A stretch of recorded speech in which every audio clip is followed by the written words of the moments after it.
Okay, greetings everyone. I am James Caroland, and this is Greg Conti.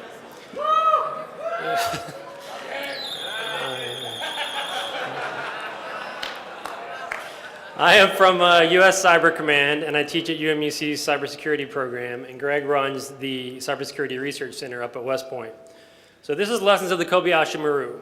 This talk is about some cheating exercises that Greg and I designed to help people understand the adversary mindset and also illustrate some security principles. As the talk goes on, that'll make more sense. So of course we have the obligatory disclaimer slide. Most people see this and just hear a buzzing noise, but we of course have to put this in there. The views are ours only and not the government's. We are here on behalf of just us as free citizens.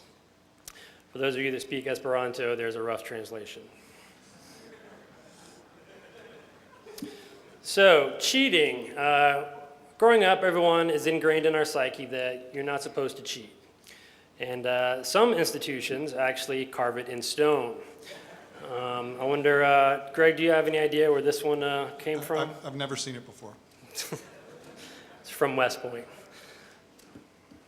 However, our adversaries don't think the same way. Our adversaries cheat. So just to be clear for our talk, we're not talking about all circumstances, right? So this was an isolated exercise that we did. We're not talking about cheating when you're not supposed to be cheating. But this was an isolated exercise, so we're not promoting cheating in all circumstances.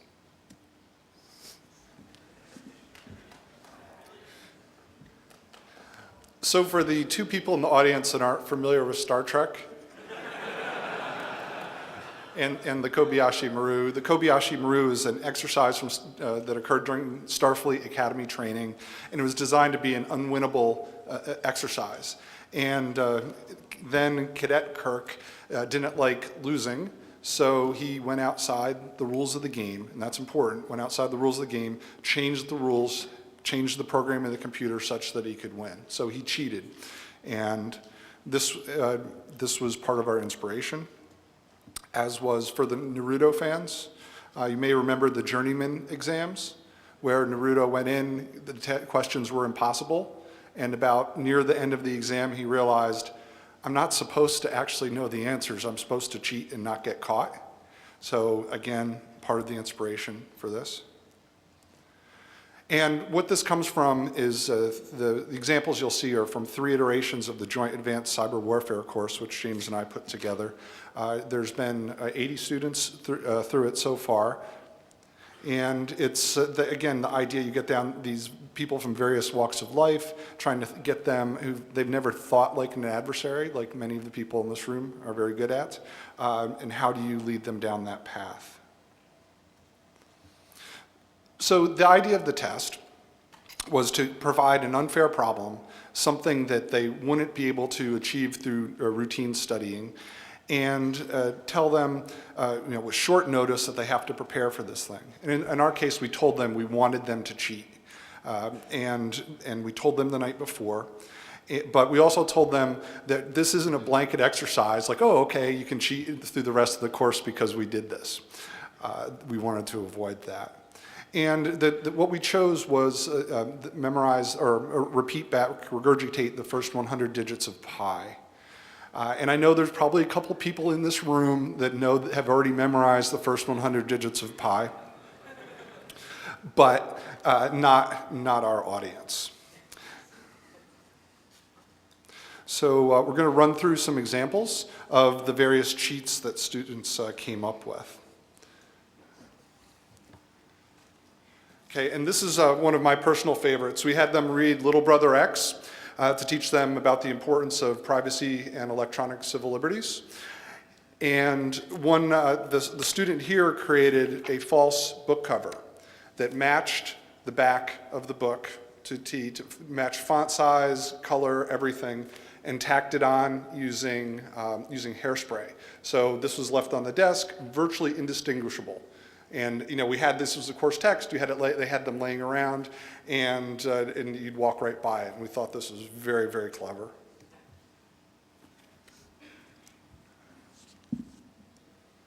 And then there's the everyday object They had soda cans on their desk. The advantage here is that they could just, when we walked by, they could conceal the answers and then move them out of the way.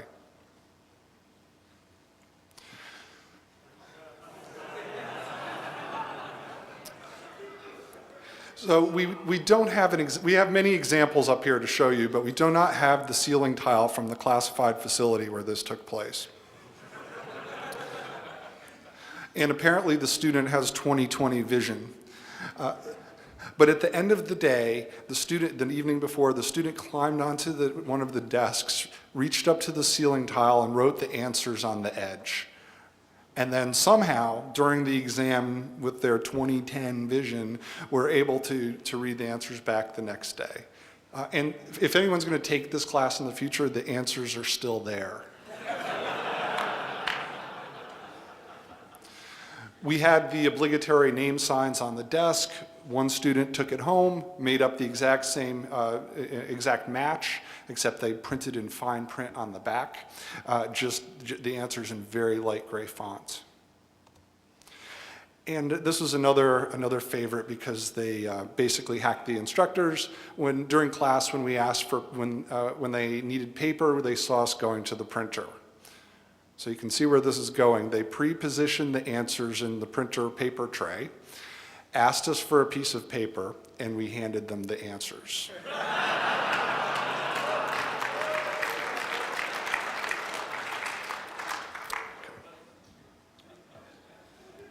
So this one was a really interesting one. We had the student in a US government class that just happened to speak Mandarin Chinese and used that as an alternate form of encoding and basically wrote the answers, wrote the 100 digits of pi in Mandarin Chinese and had it out in plain view on the desk. And Greg or I, neither one of us are fluent in Mandarin Chinese and had no idea what it said. Now, this isn't the actual document that he used. This is a picture from Wikipedia, so I'm not even sure what this document says either. So another form of encoding that the students used was Morse Code.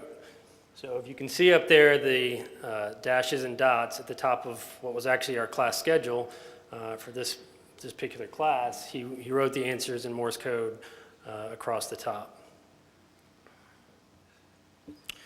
A lot of the students also had alternative forms of encoding where they wrote a story. And sometimes stories didn't make sense. They just seemed like random words. But sometimes the stories actually made sense. And they would encode the stories so that they could read it back and know which each letter or word represented to basically be able to regurgitate the digits of pi. And of course, there's the classic, the yellow Post-it note. So lots of different small pieces of paper hidden under keyboards, yellow Post-it notes, and what have you, all written very small where only the person sitting at the desk would be able to really see it. Then there's the precompiled answer. So we, as Greg talked about kind of with the printer, we didn't, they exploited our laziness in this one. So we were too lazy to actually make up an answer sheet to give them. So we just said, take out a sheet of paper. And the students knew we were pretty lazy, so they, ahead of time, just wrote the answer down on a sheet of paper and had it buried underneath some stuff on the desk. And when it was time to submit your answers, they just wrote their name on it or whatever and turned it in. So once again, you'll see a theme here.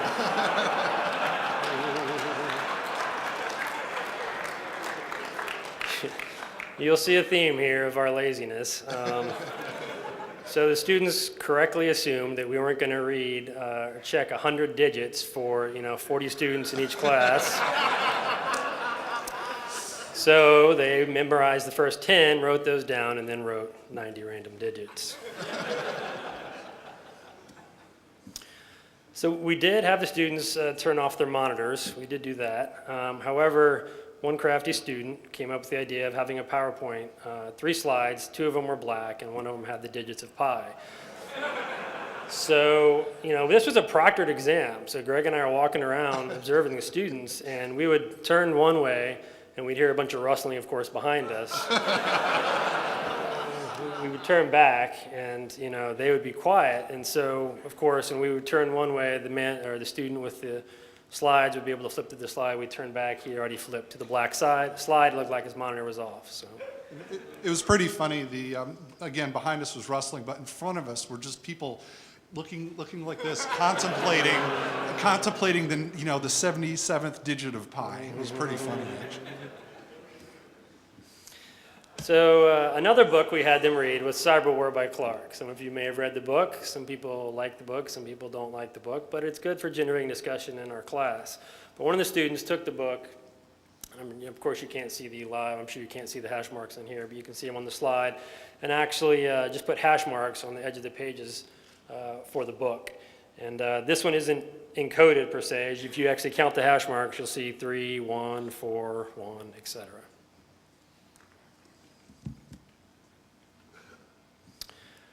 Okay. So this one was actually done on the fly. We had a lot of students that like to bring in baked goods and other stuff in the morning, donuts and stuff. Well, it also happened to be Girl Scout cookie season when this particular class was in session. So this student grabbed one of the paper plates that morning, wrote the digits of pi on it, and then put a couple, in this case, do-si-dos, on top of the plate. So here's the actual plate here. We don't have the cookies. Yeah. So this class is a 4-week, 160-hour class. As you might imagine, soda and coffee are kind of ubiquitous to get through the class. So one of the students took his coffee sleeve, and it's kind of difficult to see on the slide even, but in the box there you can see the digits they wrote.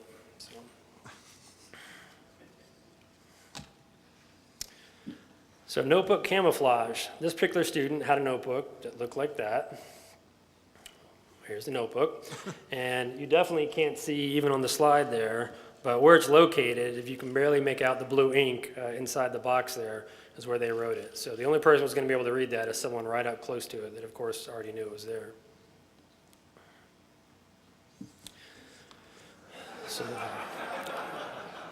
So this is one of our favorites. Exactly, that's how they get through class. Jim Christie, for those of you who know Jim Christie, currently works at the Defense Cybercrime Center, came to talk to the class, and it was before we did the exercise, and he gave out a whole bunch of swag. If you turn, well actually, probably can't read it, but if you, in the picture it was turned around, see it says DoD Cybercrime Center on the actual Roach clip. But the student on the bottom engraved, not even just the digits of pi, he encoded it and then engraved it into the bottom of the Roach clip that everyone still had on their desk. So being a good government organization, everything is barcoded for accountability. So one of the students realized that he could make fake barcodes and just replace them on the monitors and such and have the answers right in front of him the whole time.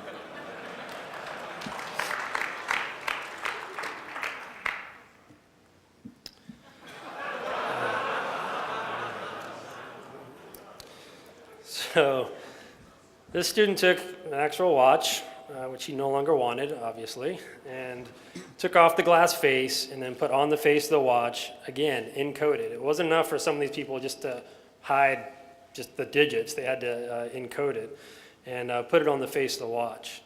So, and then, of course, was wearing the watch the whole time during the test, and we had no clue. And it's a tag here, too, so it's, I don't know if it's real or not. Probably not. This is our last example, and we thought this one was really good. So the student actually employed their young daughter to help them cheat.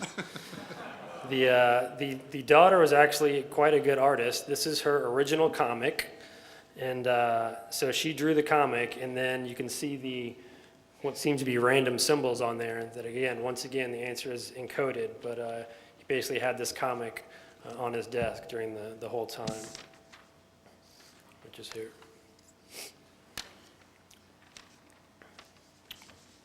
All right, you're up.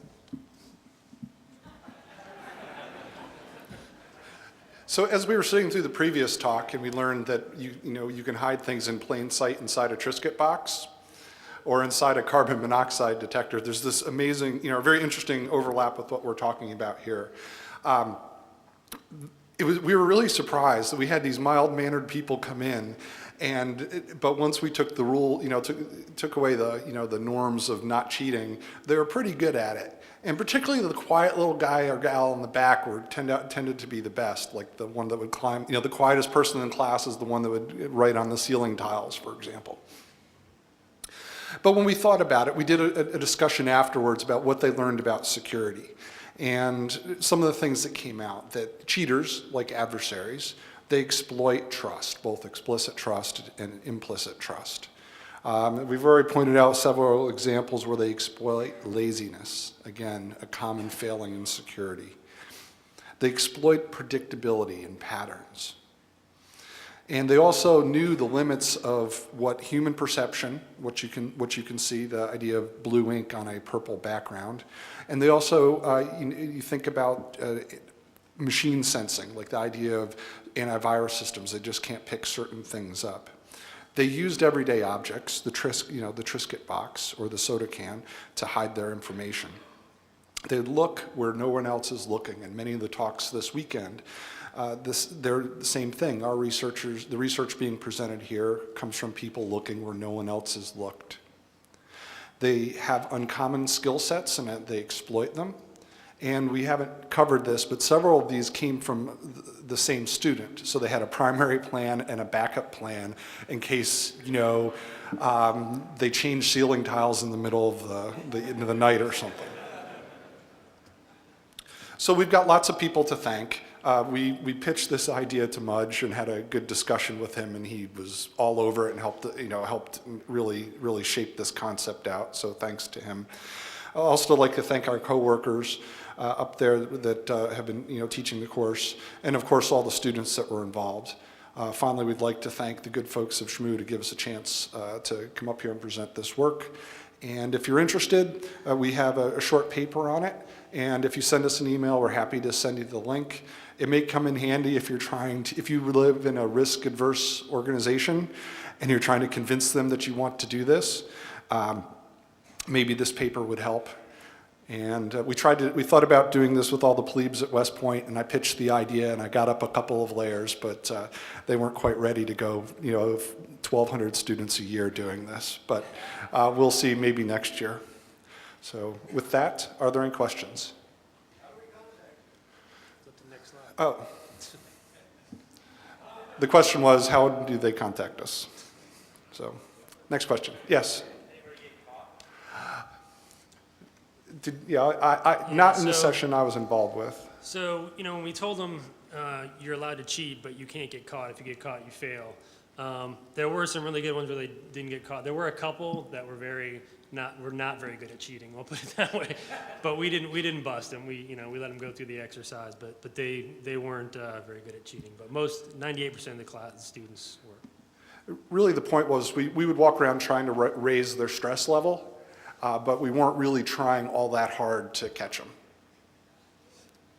Any other questions? Yeah, sir. Have you guys, researchers in your area, develop at all the thought, the idea that in fact most people cheat most of the time, and in fact the actual game being played most of the time is no get caught? Do you have it? We did. I'd say.